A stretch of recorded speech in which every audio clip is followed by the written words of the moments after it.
Hello and welcome to Educated STEM. I'm Kate, the founder of Educated STEM, and today I'm going to talk about the fact that when you learn something, you're going to suck at it before you actually improve and way before you get mastery of it. So, my question is, are you a lifelong learner? And if you've moved beyond your degrees, when was the last time you started to learn something new? Whether it's a skill, an activity, have you actually done it recently?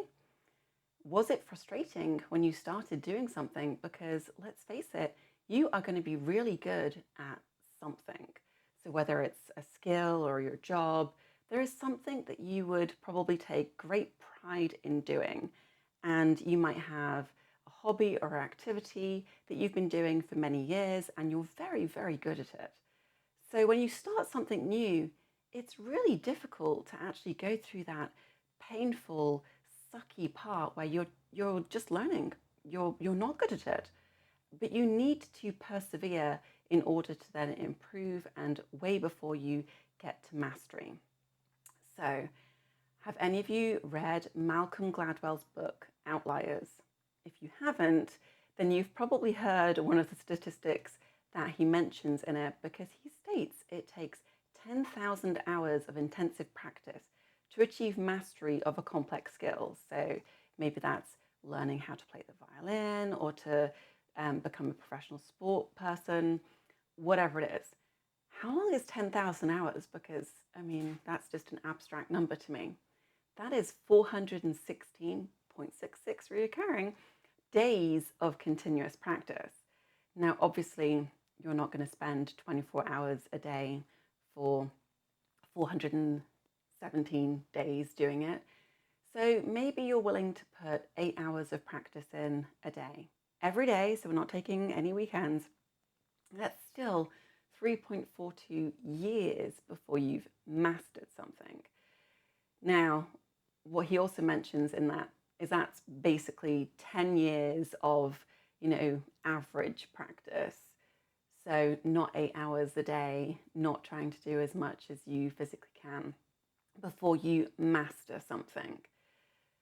But what he doesn't talk about is what happens if you have a good teacher who can assist you during that time, point out where you can improve and where things need to change. Because if you have someone who assists you through the process, that's just as important as you practicing yourself, because you might be practicing thinking that you're doing something great, but a bad habit has slipped in, and therefore you're actually practicing the bad habit rather than improving in general. So you need someone who can teach you and also provide you feedback that you receive and learn from. So why did I start thinking about this particular video for you all? And I listen to podcasts, and I also, just get things through my social media feed. So I was listening to a podcast which was by Simon Sinek, and he also had Brene Brown and Adam Grant on. And I'm going to put a link down below. So if you want to hear the podcast, then you can listen to it. There was also a video going around. I've seen a short snippet of it on Instagram. It's actually from a much longer video on YouTube, where Seth Rogen states that, if you keep trying something, you may eventually be successful. Whereas if you don't try, you certainly won't be. And I think all of us can agree that that is absolutely true. If you don't try, you're absolutely not going to get. So I was going to put both of the messages that I received from the podcast and Seth together and urge you to try and do whatever it is that you dream about doing. What is it that you want to do? So if many of you watching this might have written some sort of thesis, or some kind of document. So when you're doing your undergraduate, whether you did a master's or you've got a PhD, at some point you will have written a document, which is very hard and fantastic. Well done. That's a wonderful achievement. But maybe you want to write a blog or a book. So you just have to start. You have to put pen to paper, or legitimately fingers to keys, and you have to start typing. And you need to do this consistently. No one's going to write a book in a day. and you're going to write things down. The idea might change, the story might change, whatever it is that you're doing, you're going to have to go back in and make changes and edits as you go. Maybe you want to do what I'm doing and start a YouTube channel. That's fantastic. It's very difficult and it's daunting. You need your camera, you need to have your setup, you have to have your editing equipment. But at some point you have to start filming, and you have to decide what you're going to do with that. If you've watched some of my videos from the very start of this channel, you'll realize where I film has changed. I have a different camera, I have, colored lights and different setups, and I've had to kind of modify what I do as I got feedback from other people and as I've learned how to do things.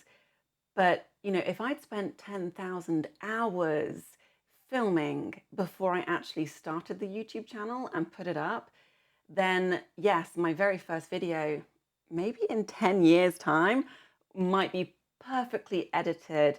There wouldn't be any mistakes in it or fumbles. There would be no ums and ahs, as sometimes I add them in when I talk to you, but that's because I'm thinking as I'm recording.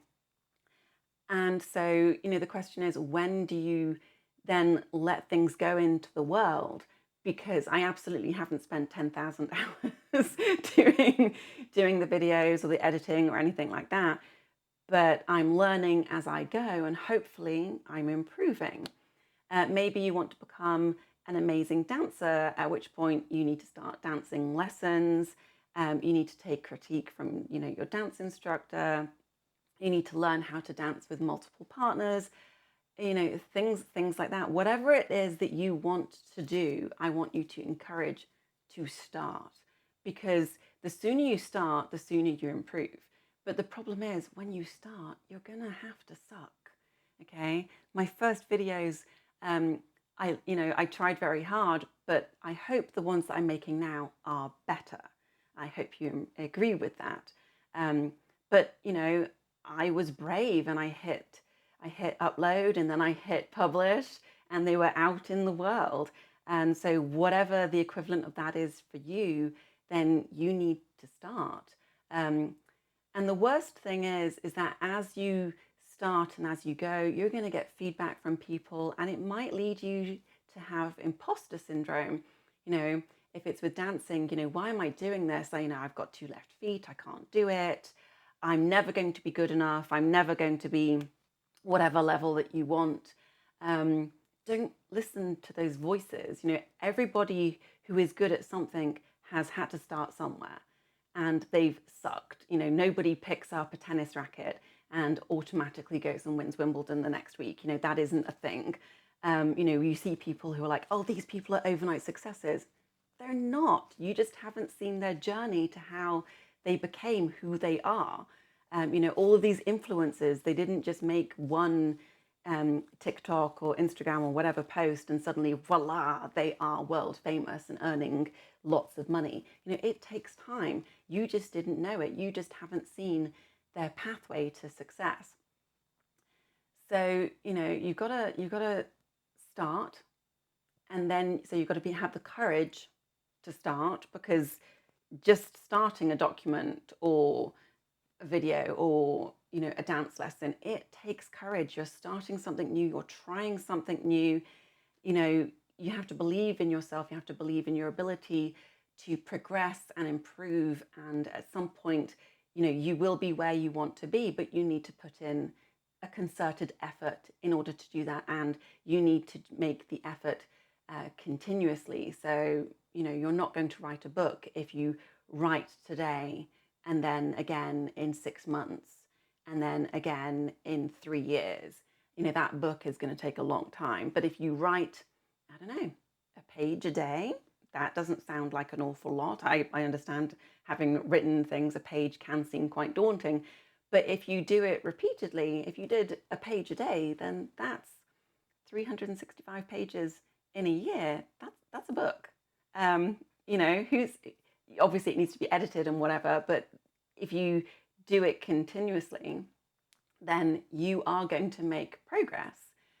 And one of the things I want to share with you is people are going to be critical and people are going to give you feedback. Now, some people will give you helpful, good feedback. You know, your dance instructor, perhaps, or maybe someone who continuously watches your YouTube channel and says, oh, I love what you've done with the lights, or, this video was very impactful. I loved what you said. This comment really resonated with me. Whatever it is, hopefully you're going to get positive feedback, but then you're going to get, and I'm just going to call them the haters. Okay. Not everyone is going to love you. Not everyone is going to appreciate whatever it is that you're trying to do.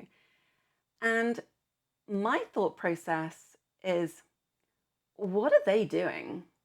Okay, they are diminishing whatever it is that you're trying to do. They're making or trying to make you feel bad, trying to make you feel silly, trying to make you feel like whatever it is that you're trying to do is going to be a failure. So why are you doing it? My question to you is, have they done whatever it is that you're doing? Because if they haven't, then why are they commenting?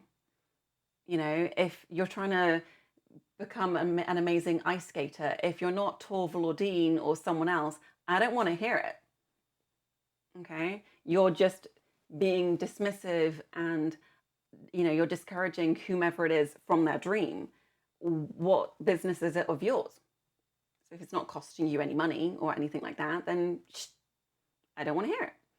Let's only have the positive feedback. Obviously, you can say this part of whatever really needs work. If you're going to give constructive criticism, then fine. But, if you're just going for, a family meal and an uncle or random uncle's like, what are you doing? Why are you trying that? It's stupid. Like, it's not going to be successful. That's just mean disparagement. You don't need that in your life. You can just filter that out. Don't listen to them. If they want to say derogatory things, that's fine. They can. Just, let it go off you like water off a duck's back. Doesn't matter. You know that whatever it is that you want to do is something worthwhile to you. So why would you stop? Don't let them diminish what you're trying to do. Have belief in yourself, because I believe in you. I think that you absolutely can do whatever it is that you set your mind to. So, in what I say on my Instagram posts all the time, you've got this. I believe in you. So just keep going. So let's start something new. Let's make a concerted effort to put time into it. And let's see where you get. You might be the next big author. You might be the next Mr. Beast. You might be an amazing person who goes to compete in the Olympics. Who knows whatever it is that you can achieve? Because I don't know, but I believe that if you set your mind to it, you can do it. So I hope the video was inspirational and helpful. And I encourage you to start. I would love to hear your comments. So, what have you done? What have you succeeded in? How have you stopped the haters from, raining on your parade? I would love to hear from you and see and hear what you've been doing and what you've been up to. So please like the video, subscribe to the channel, and I look forward to seeing you next time. Bye-bye.